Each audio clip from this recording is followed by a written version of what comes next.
in the midst of filling out your university and college applications, this episode is for you. We're going to cover some tips on how to keep this decision in perspective and how to relieve some of the stress that goes into this decision-making process. So I'm excited for you to take a listen.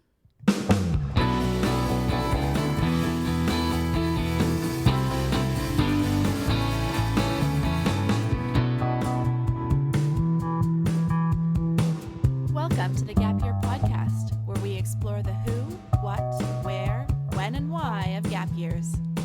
It's real people sharing their stories, ideas, and experts diving deep into how you can make the right decisions in order to have a meaningful gap year. This is the place to be no matter where you are on your gap year journey.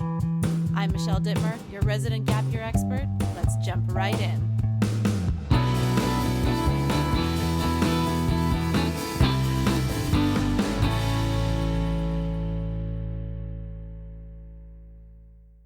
Happy New Year, everyone! I am so excited to be coming to you from 2021, the other side of 2020, and I hope you had a wonderful holiday season and that the new year is going to bring you so much joy and excitement, and we're going to take all of our learnings from 2020 and apply them into 2021.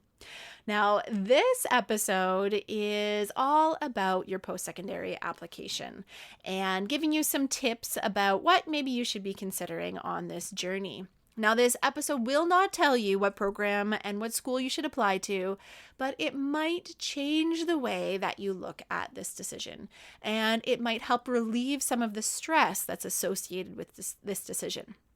Now, these are just my tips, and it is definitely not to replace any professional advice that you've got from your guidance counselor, or if you're seeing an external private counselor, or even if you pay me for a consultation to help you with your decision.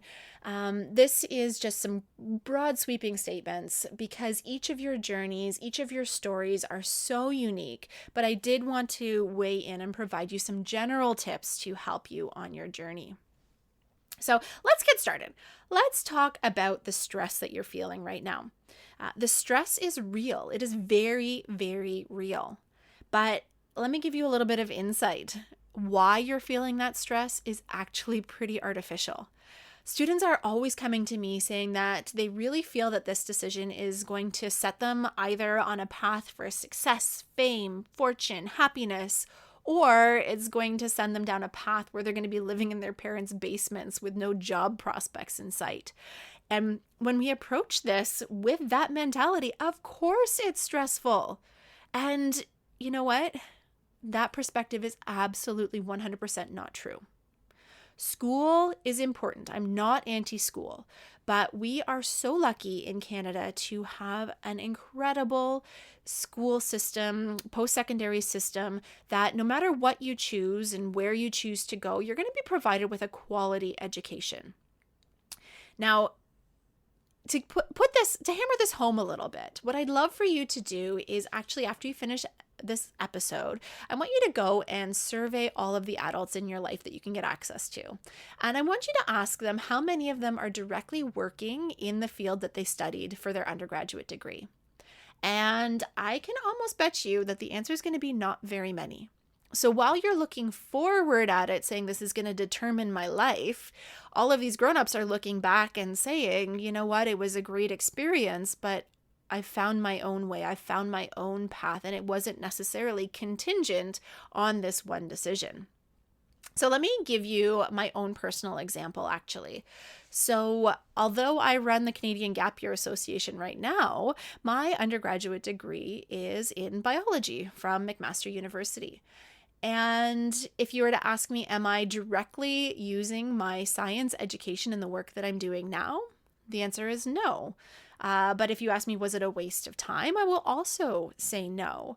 It was one piece of my learning, and I learned very hard, tangible skills.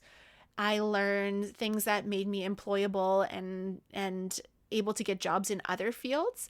And then I learned life skills that were able to teach me how to survive as a grown-up in this world. So if I look back at like the hard skills, I learned how to identify chemical compounds. I learned to understand how cancer works at a very basic level. And I learned evolution and genetics.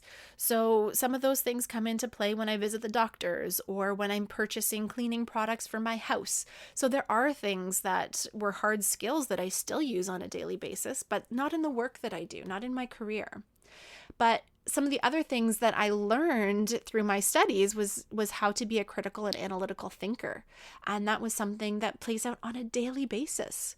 I learned how to be a problem solver, and you can't replace that. And that's not necessarily a function of the fact that I studied science at McMaster. That's a function of being involved in higher education.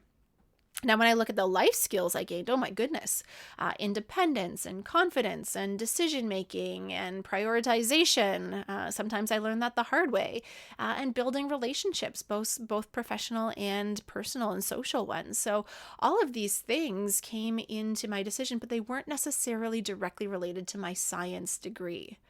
So what I'm trying to say here is what you're going to learn in your undergraduate is a stepping stone, and it's not a one-track destination for success and happiness. It is just one step in your journey. So with all that being said, I want you to be gentle with yourself.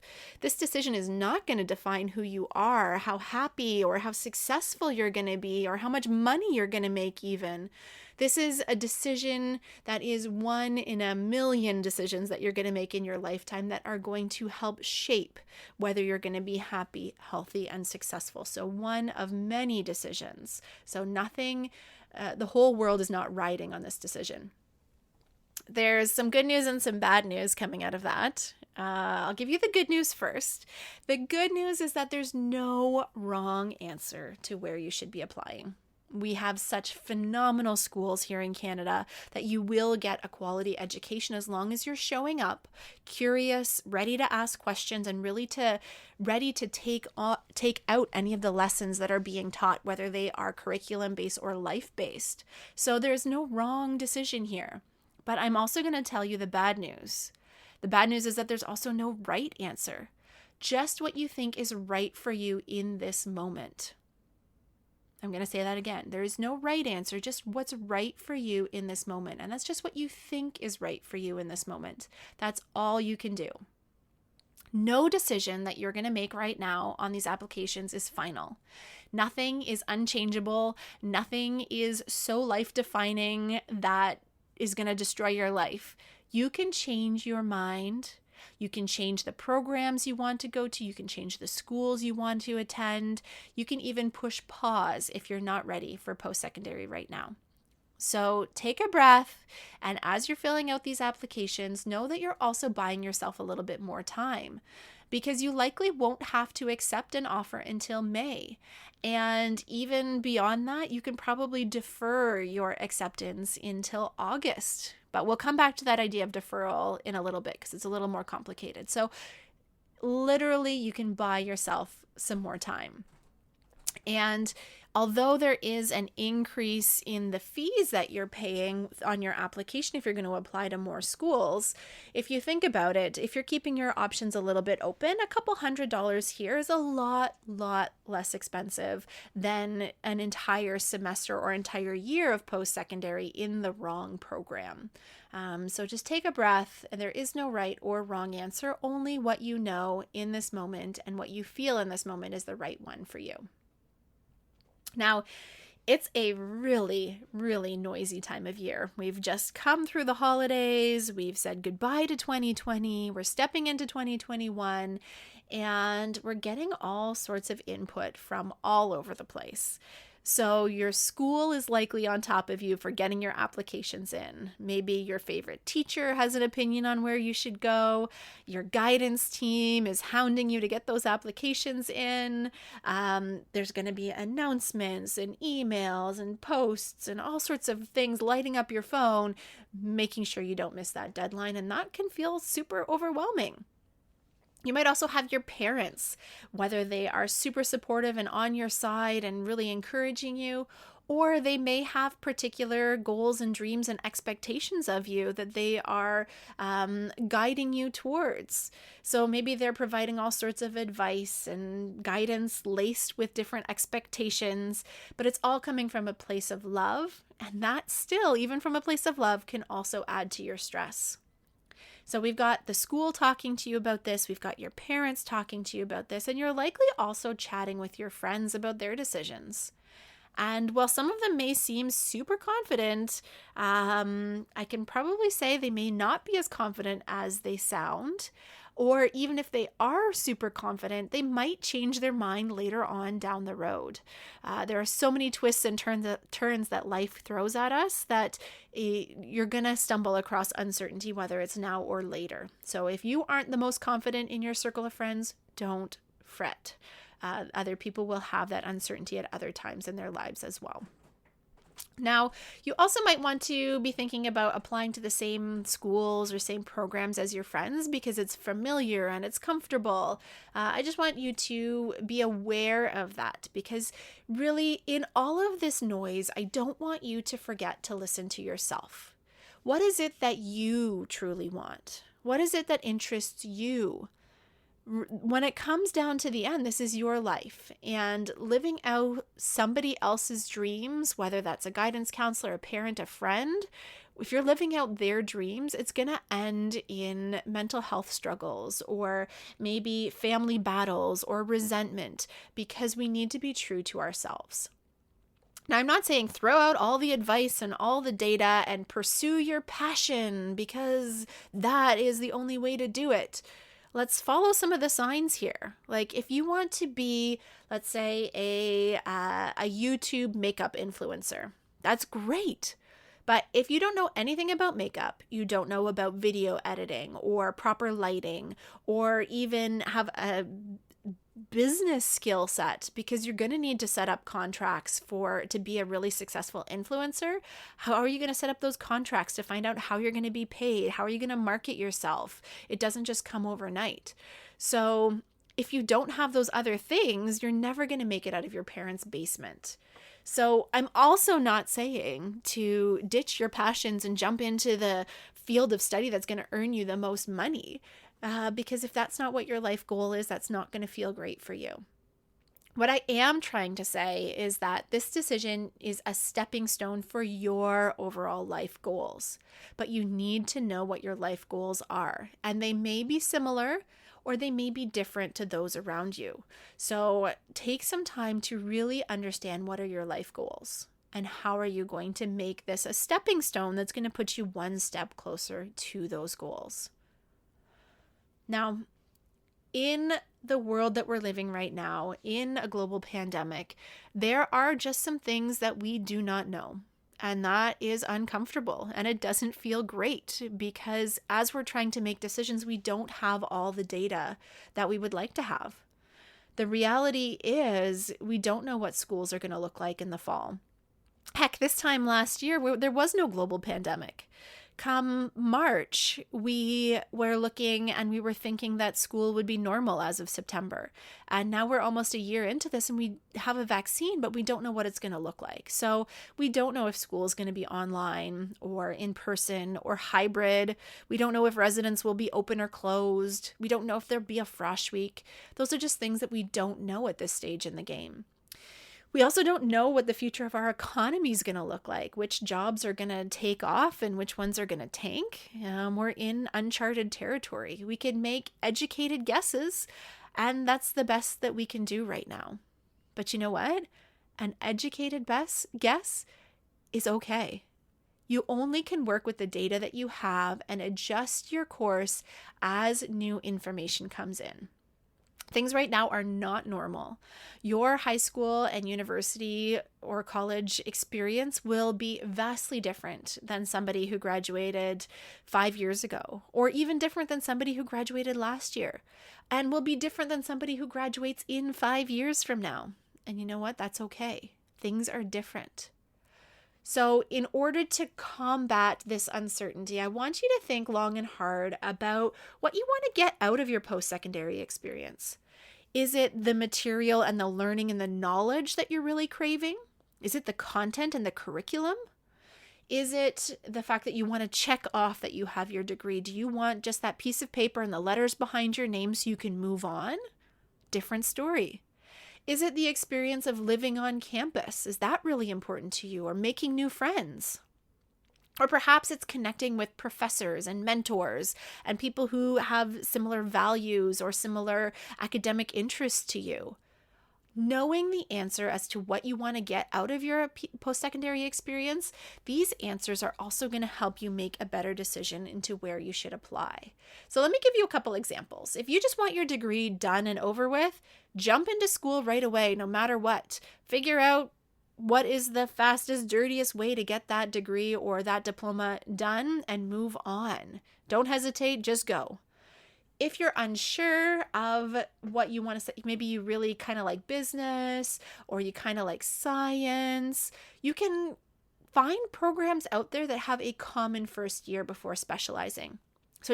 So instead of jumping right into accounting or jumping right into marketing, you can choose a program that has a general first year business, and you can find more time to explore and find out which direction you want to go in. It's not necessarily certain that you have to head directly into a specific program and field of study. Perhaps you want to have some flexibility if things are going to flip between online and in person. Maybe you want to consider finding a school that's within driving distance of your house. And that way, if things are flipping back and forth, you can make the commute if you have to. If you apply to something that's across the country or a 3-hour drive from your house, that's not feasible on a day-to-day basis. So think about that. Or maybe perhaps living on campus is really important to you, and maybe you want to consider deferring your year. Okay, so I've said defer twice, and I promised I would come back to it. So here we go. This is very, very quick overview. I'll have a full episode dedicated to deferrals in the coming weeks. So stay tuned. Make sure you're following our podcast so you don't miss it. But the basics are that a deferral is after you've received an acceptance, you can ask to attend that university in that program just the following year. So instead of going in September 2021, you can ask to go in September 2022, and the school will hold a spot for you. So you'll have a whole year before starting, but you have a spot reserved for you. So that allows you to have a really great gap year, but with a guaranteed spot for the following September. Now, lots of schools do this and lots of programs do this, but you have to do your research and find out which programs would allow this because it's not universal. So actually, the easiest way to do it is to Google the name of your school and deferral policy, and that will usually pull up all of the ins and outs. So make sure you read the fine print around what is and is not possible when you're exploring this. This is a great way to wait and see what COVID's going to do. It's also a great way to give you some more time to figure out what state you're going to be from a mental health perspective, what state you're going to be in from an energy perspective before jumping in and adding the additional stress of studies. You want to make sure that you're going to be putting your best foot forward, and maybe come July, you're not feeling great and you want to push pause. And so a deferral is still on the table at that point. Now, to piggyback on that deferral conversation, taking a year off might make sense for you. So obviously, this isn't a podcast that's going to go over in detail all of the benefits of taking a gap year. If you are looking to get some basic gap year information, please head to the CanGap website, and under resources, there is information events that you can come and get all of that information. So check out those videos, really, really helpful for you if you are just starting out and thinking maybe you do want to push pause and maybe a gap year is the right decision for you. So pushing pause on formal education is not stopping your learning, and it's not putting you behind. It actually is giving you the space and time to be in the best position to get the most out of your university learning the following year. Now, if you plan your gap year correctly, it will actually give you more clarity on what you want to study and why you should be studying it. And it will give you the time and space to be in the best physical, mental, and emotional space to take on higher education. So, let me actually put this pushing pause and taking the time to figure it out into perspective with a little analogy. So this analogy comes to me from Tim Ferriss's book, Tools for Titans. And he makes the analogy when he's talking about advice to his 20-year-old self. And he talks about the idea of going out for dinner. So let's pretend COVID wasn't a thing and we could all go out for dinner together with our friends. And if you were to spend 5 minutes talking to your friends, oh, should we go for pizza or sushi or maybe just grab a burger? If you were to spend 5 minutes doing that for your dinner, that would be a very reasonable amount of time to spend on that tiny little decision. And maybe it makes up about 5% of your entire dinner experience. Very reasonable. Now, if we were to extrapolate that same 5% out into your entire working career, that 5% boils down to 2 entire years to figure it out. 2 entire years to get clarity to know which direction you probably should be heading in. And I think that that is such a powerful thing. That 5% is going to be able to give you so much clarity and so much direction and set you on a path for success. And I think we are sometimes on this treadmill that's going faster than we are prepared to go, and we don't actually hop off to think about why we're running and what direction we're running in. So I just think it's a really powerful analogy that might help you on that journey. Now, if you are going to take that time, it's really important to spend your gap time purposefully. And by doing it purposely, you're going to find experiences that might be working or internships, volunteering, connecting with any sorts of activities and experiences that are going to help you get clarity for your future. All of these things that could help set you apart from your peers and not to be forgotten, but bring you joy after a long and stressful high school career during a global pandemic. There are not many generations that can say they experienced that. So finding that joy too might be just really, really important to you. Now, if you do need help, if you are considering a gap year, please don't hesitate to reach out. We do want to see you succeed on your gap year. Now, I've gone through a lot in this podcast, so I just want to wrap it up and give you a quick summary of all the things that we talked about. So first of all, this decision for your applications is just one step in your life journey. It doesn't define you. It doesn't define how happy and successful you're going to be. And sometimes the world makes it seem that way, but it's not going to do that. It is a big decision, but it is not life defining. So practice self-compassion. Give yourself a little bit of breathing space and take it with a grain of salt and make the best educated decision you can. Your application is still buying you time. So up until May, maybe August, if you are going to defer, you still have a chance to make a decision as you learn more about yourself and the world and the way that it's unfolding. So remember that you are actually buying yourself more time by filling out these applications. I want you to understand where the pressures and stresses you're feeling are coming from. What are those external factors that are coming in that are influencing your decisions?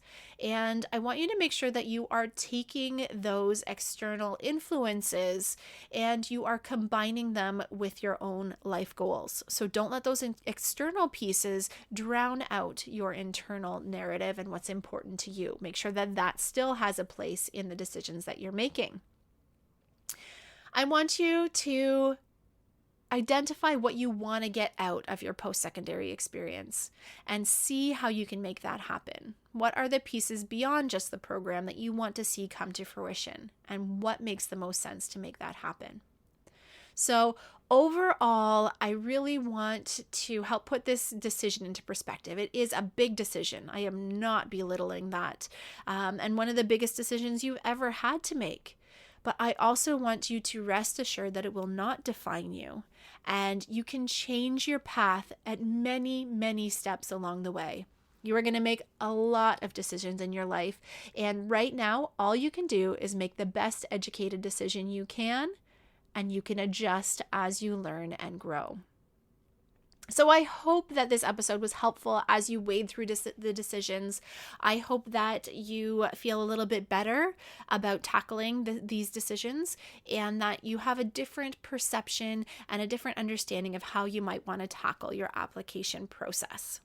Now, if there's any way I can help, feel free to book a call with me. Just go to cangap.ca/call, and I'm more than happy to chat with you and help you define what might be the best steps for you moving forward.